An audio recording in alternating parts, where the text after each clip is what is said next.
મારી ચેનલમાં તમારું સ્વાગત છે। આજે બનાવીશું પ્રોટીનથી ભરપૂર એવા મગની દાળના ઢોસાની રેસીપી, જેમાં ફર્મેન્ટેશનની પણ જરૂર નથી અને હેલ્ધી પણ ખૂબ જ છે। તો ચલો ફટાફટથી રેસીપી શરૂ કરીએ। અને રેસીપી પસંદ આવે તો વિડીયોને લાઇક અને ચેનલને સબસ્ક્રાઈબ કરવાનું ના ભૂલતા। તો મગની દાળના ઢોસા બનાવવા માટે મેં 4 થી 5 કલાક પલાળેલી મગની દાળ લીધી છે। જો તમે આ દાળ પલાળીને તૈયાર રાખો એટલે તમારા ઢોસા છે 10 જ મિનિટમાં તૈયાર થઈ જશે। હવે ઢોસાનું બેટર બનાવવા માટે સૌપ્રથમ પલાળેલી દાળને મિક્સર જારમાં એડ કરી દઈશું અને ત્યારબાદ ફ્લેવર માટે મેં અહીં એક આદુનો ટુકડો, ત્યારબાદ એક તીખી મરચી। જો તમે આ ઢોસા બાળકો માટે બનાવતા હોય તો તમે મરચી અને આદુ બંને સ્કીપ કરી શકો છો।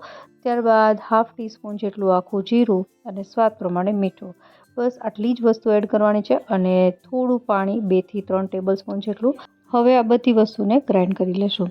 તો આપણી પાસે અહીં મગની દાળનું મિશ્રણ તૈયાર થઈ ગયું છે। હું તમને નજીકથી બતાવી દઉં તો આ રીતની કન્સિસ્ટન્સી છે। હવે આપણે એને એક બાઉલમાં કાઢી લેશું અને ત્યારબાદ આ ઢોસા છે એકદમ ક્રિસ્પી બને એની માટે મેં અહીં 2 ટેબલસ્પૂન જેટલો ચોખાનો લોટ લીધો છે, એડ કરી દેવાનો અને ત્યારબાદ 2 ટેબલસ્પૂન જેટલો ઝીણો રવો અને એને સારી રીતે મિક્સ કરી લેશું। તો આપણું મગની દાળના ઢોસાનું બેટર તૈયાર છે, જેને આપણે 5 મિનિટ માટે રેસ્ટ આપીશું, જેનાથી રવો છે થોડો ફૂલી જાય અને ત્યારબાદ આમાંથી ઢોસા બનાવીશું। તો બસ મગની દાળના ઢોસા બનાવવા માટે આટલી જ પ્રિપેરેશન કરવાની હોય છે।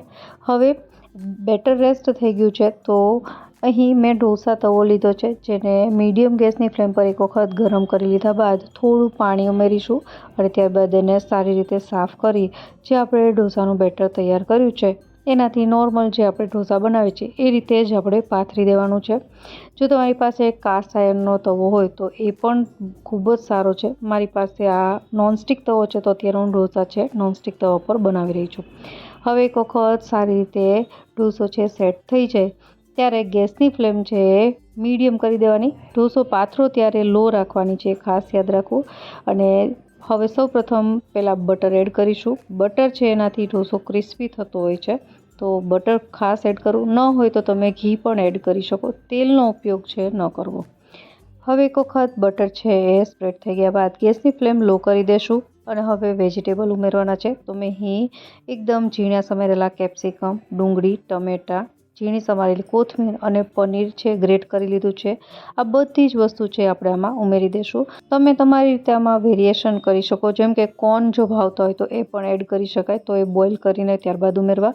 હવે પિંચ જેટલું મીઠું જે આ વેજીસ પૂરતું જ એડ કરવાનું છે, ત્યારબાદ પિંચ જેટલો ચાટ મસાલો અને અહીં હાફ ટીસ્પૂન જેટલો સાંભાર મસાલો।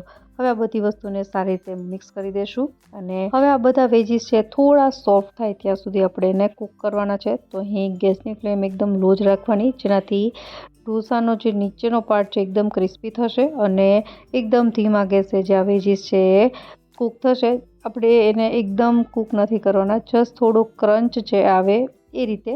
તો અહીં લગભગ 3 થી 4 મિનિટ જેવો સમય થશે અને 3 થી 4 મિનિટ જેવો સમય થાય ત્યારબાદ આ બધા વેજીસ છે થોડા સોફ્ટ થઈ જાય એટલે ચમચી કે સ્પેક્ચ્યુલાની મદદથી એને સારી રીતે મિક્સ કરીને ફેલાવી લેશું। મેં અહીં મગની દાળનું જે બેટર બનાવ્યું છે તો દાળ છે એ પ્રોટીનથી ભરપૂર હોય છે અને સાથે આપણે પનીર પણ યુઝ કર્યું છે, તો આ બંને વસ્તુ પ્રોટીનનો સારો સોર્સ છે। તો બાળકોને તમારે જો પ્રોટીન રીચ ખવડાવવું હોય તો તમે આ ઢોસા છે બનાવીને આપી શકો, ટેસ્ટી લાગે છે।